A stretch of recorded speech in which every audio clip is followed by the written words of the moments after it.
tous de regarder Héritage Télévision. Il est l'heure de vous informer. Bienvenue dans cette édition de la mi-journée. C'est parti pour les grandes lignes. À l'une de l'actualité de cette édition du journal, le chef de l'État Félix Tshisekedi a échangé avec Jean-Pierre Lacroix autour du rôle déterminant de la MONUSCO dans le suivi du cessez-le-feu et le renforcement de l'autorité de l'État dans les zones en conflit en RDC. On en parlera au bout de cette édition du journal. Et puis, 7 mois après sa désignation pour assurer l'intérim à la tête de la province du Haut-Katanga suite à la suspension du gouverneur Jean-Pierre Blakato, quel bilan dressé de la gestion de Martin Kazembe, réaction de le choix à suivre au cours de cette édition. Voilà tout pour les titres. Encore une fois, bienvenue à vous tous qui venez de nous rejoindre sur Héritage Télévision. Le président de la République, Félix-Antoine Tshisekedi Tshilombo, a reçu le mardi 10 février Jean-Pierre Lacroix, secrétaire général adjoint des Nations Unies pour les opérations de maintien de la paix. Ce dernier a insisté sur le rôle de la MONUSCO dans la mise en œuvre du mécanisme de suivi du cessez-le-feu essentiel pour la paix durable en République démocratique du Congo ainsi que le renforcement de l'État dans les zones en conflit. Suivez.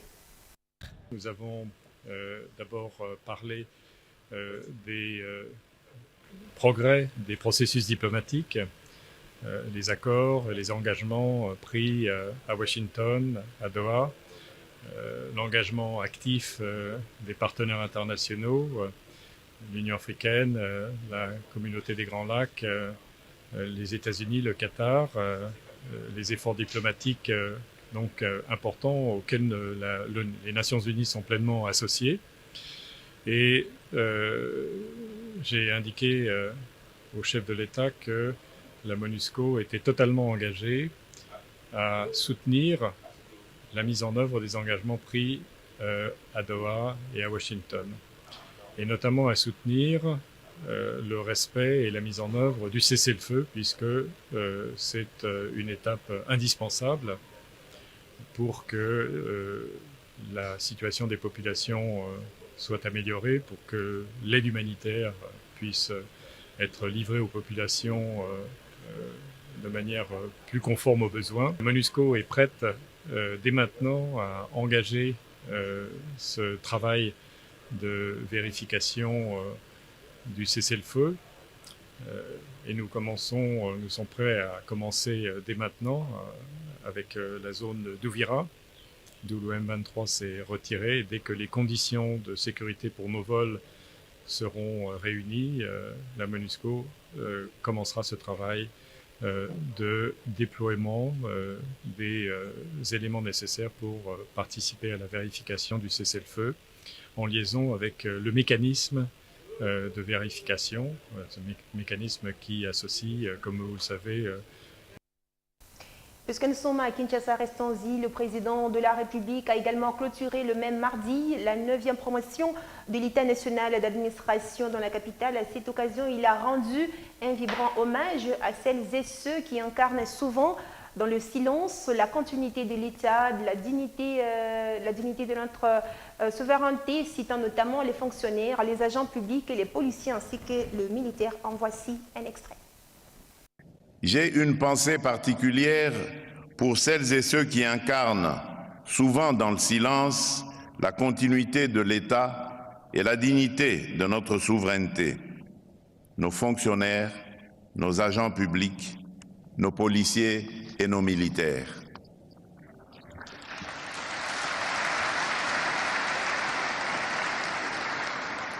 Aujourd'hui encore, alors que notre pays fait face à une agression vile, barbare et prédatrice à l'Est, beaucoup restent debout sous le feu, refusant de céder un seul pouce de notre territoire. Leur sacrifice est le socle de notre dignité nationale. Qu'ils trouvent dans nos paroles et dans nos actes l'écho de notre reconnaissance et la preuve que la République ne les oubliera jamais.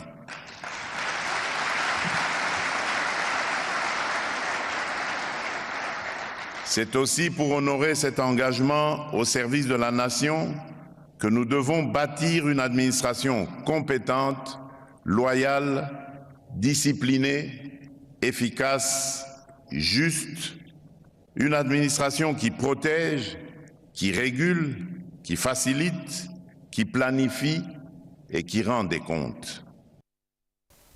L'actualité, c'est aussi le vice-premier ministre en charge de l'Intérieur, Jacquemin Chabani, qui a reçu le mardi du février le chargé d'affaires des États-Unis en RDC, récemment nommé. Leurs échanges ont porté sur la situation humanitaire ainsi que l'accord des coopérations sécuritaires entre les deux États. Suivez. Nous avons eu une réunion très fructueuse avec Son Excellence le ministre de l'Intérieur. On a discuté en détail nos coopérations avec les autorités congolaises ou surtout les autorités de sécurité. Nous sommes en train de renforcer notre coopération qui devient de plus en plus forte. Et je suis très optimiste. Il y a beaucoup de choses à faire et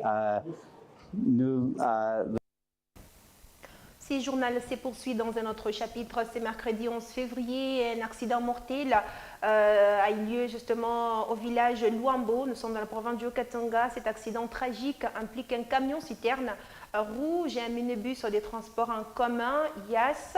Plusieurs personnes ont perdu la vie et de nombreux blessés, dont certains dans un état critique, ont été signalés, soulignant que les causes de cet incident restent jusqu'alors inconnues. Des explications avec Sylvie McCoy.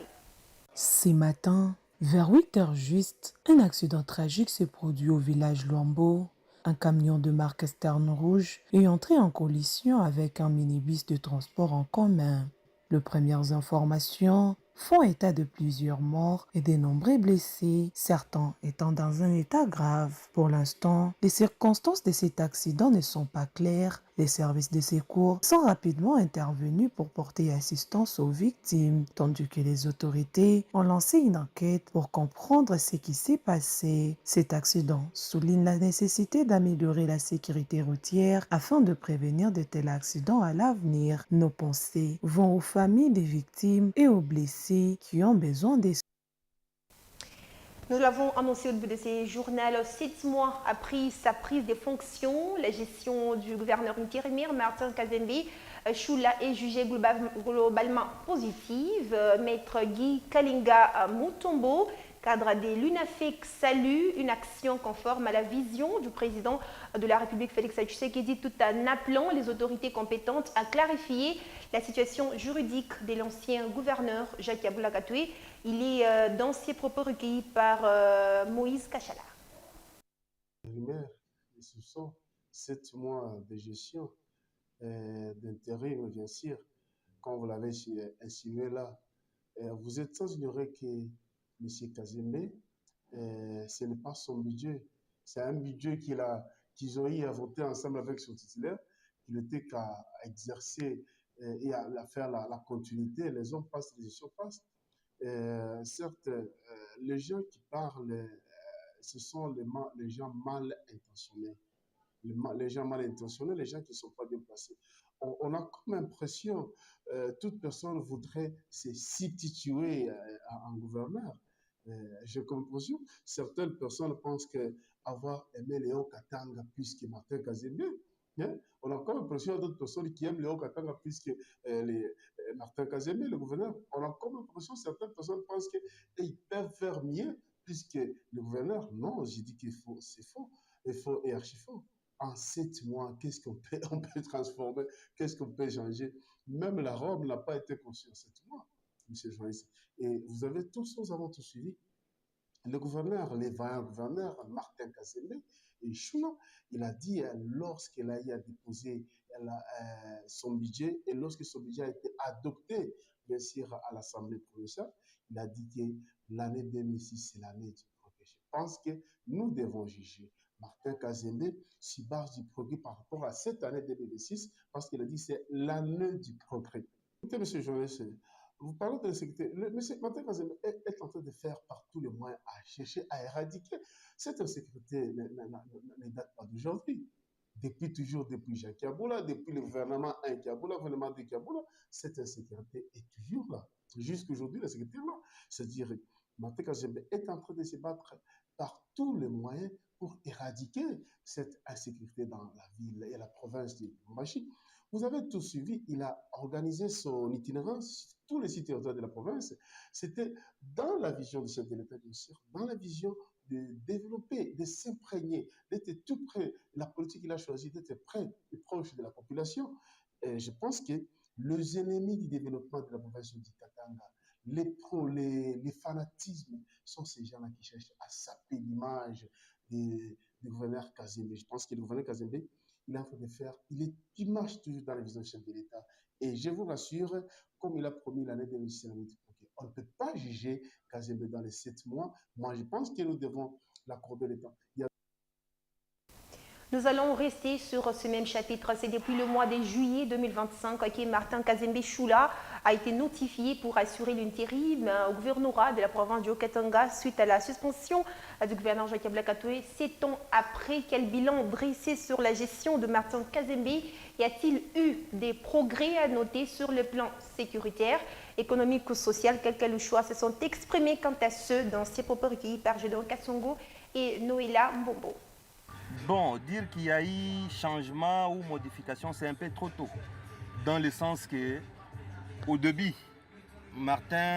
Excellence Martin Kazembe Choula est arrivé avec l'incertitude du retour de son chef. C'est à peine, ce n'est même pas 7 mois, c'est à peine quelques mois. Et dire les changements économiques et ou des infrastructures dans l'intervalle de 4 à 5 mois, selon moi, c'est trop tôt. Il faut lui laisser le temps pour voir ce qu'il peut faire. Mais dire aujourd'hui qu'il a arrangé les routes, qu'il a arrangé ceci, c'est vrai qu'il y a quelques impacts sur le terrain. Bon, du point de vue de la ville de Lubumbashi, je ne sais pas, Likasi, Kasumbalesa, Kipushi, Kasenga, Kilwa, Kambov, mais au moins à Lubumbashi, il y a quelques impacts visibles. Jusque-là, bon, on ne peut pas d'abord les juger, laissons-les travailler. Ouais, par rapport à la gestion de Jacques Blakatoué, l'ex-gouverneur, d'ailleurs notre gouverneur qui a été suspendu par le ministère de l'Intérieur. Moi, selon moi, je viens de constater qu'il y a peut-être un recul dans d'autres maillots. Il y a recul dans quelle façon? Il y a des infrastructures qui ne sont pas parfois rétablis. Il y a certains projets qui étaient en cours, mais jusqu'à ce jour, ces projets-là ne sont plus en avancée. Donc, il y a peut-être la suspension de certains projets qui étaient sur place. Mais jusqu'à présent, on ne voit pas les évolutions. Nous souffrons quelque part. Mais il y a aussi quelque part où il y a l'évolution dans certains secteurs. Par exemple, l'économie, personnellement, je vois qu'il y a une processus qui est en marche d'ailleurs, qui est en train d'avancer petit à petit. Mon point de vue est que bon, sur le plan social, on ne sent pas vraiment un changement. La période de Kiaboula et la période de Martin Kazembe, du point de vue social, c'est la même chose en tout cas. On ne sent pas un changement vraiment que nous pouvons apprécier. Du moins sur le point de vue sécuritaire, vous voyez, ces derniers temps, nous passons quand même des nuits paisibles avec l'arrivée du général Kilimbalimba. On sent que la police fait au moins son travail la nuit. Il n'y a plus de crépitement de balles par-ci, par-là. Sur ce point, au moins on sent qu'il y a un changement. Alors, si je peux toucher aussi sur le point de vue infrastructure, les routes que le gouverneur Kiaboula avait laissées, on voit le gouverneur Kazembe continue et il initie aussi d'autres projets dans ce sens. Au moins dans ce sens-là, on peut voir qu'il y a un progrès. Mais mon point de vue sur le plan social, la vie quotidienne, on ne sent pas qu'il y a un changement. C'est toujours la même vie que nous menons depuis Belle-Lurette jusqu'au... C'était les réactions de l'UCHOA sur les bilans de 7 mois de Martin Kazembe en tant que gouverneur intérimaire à la tête de la province du Haut-Katanga. Et puis, parlons de cet acte qui nous conduit tout d'abord, à Likasi, un acte de vandalisme ciblant les installations électriques de la SNEL a été signalé au terrain CLP à proximité du stade. La cabine électrique du site a été prise pour cible. Au cours de la nuit du week-end dernier, des individus non identifiés y ont dérobé des câbles en cuivre, entraînant une interruption des fournitures électriques dans la zone. Les explications avec notre permanent sur place, Sylvain Kanama.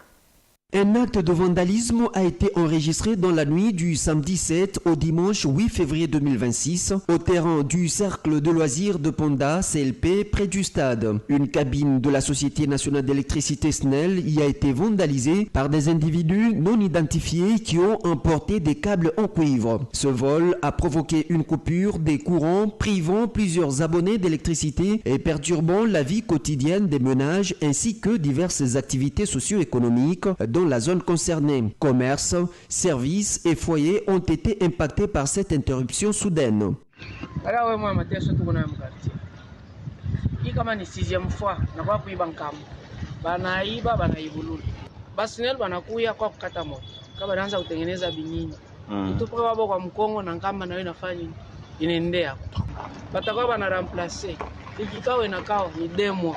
La SNEL a fermement dénoncé cet acte de sabotage, rappelant que ces installations sont des biens publics essentiels au développement local. L'entreprise appelle la population à la vigilance et à une sécurisation collective de ces infrastructures afin d'éviter la répétition de tels forfaits. Des dispositions sont en cours pour le rétablissement du courant, tandis que les services compétents ont été saisis pour identifier les auteurs. Protéger les installations électriques, rappelle la SNEL, c'est protéger l'intérêt général. Le vandalisme n'apporte que l'obscurité et le retard. C'est par cette information que se referme ces journaux. En voici le rappel de titre. Le président de la République, Félix Antoine Tshisekedi, a échangé avec Jean-Pierre Lacroix autour du rôle déterminant de la MONUSCO dans le suivi du cessez-le-feu et les renforcements de l'autorité de l'État dans les zones en conflit en RDC. Et puis, 7 mois après sa désignation pour assurer l'intérim à la tête du Haut-Katanga suite à la suspension du gouverneur Jacques Blakatoué, quel bilan dressé de la gestion de Martin Kazembe? Au cours de cette édition, vous avez suivi les réactions des Louchois qui se sont exprimés quant à ce. C'était le journal de la rédaction. Merci à vous de l'avoir suivi partout à travers le monde. Restez branchés sur la chaîne Grande Vision. L'information reste en continu. En attendant, prenez rendez-vous à 19h juste, heure de Lumbashi, avec Jean Bayou à la grande édition du journal. Moi, je vous retrouve très prochainement sur votre chaîne. À bientôt.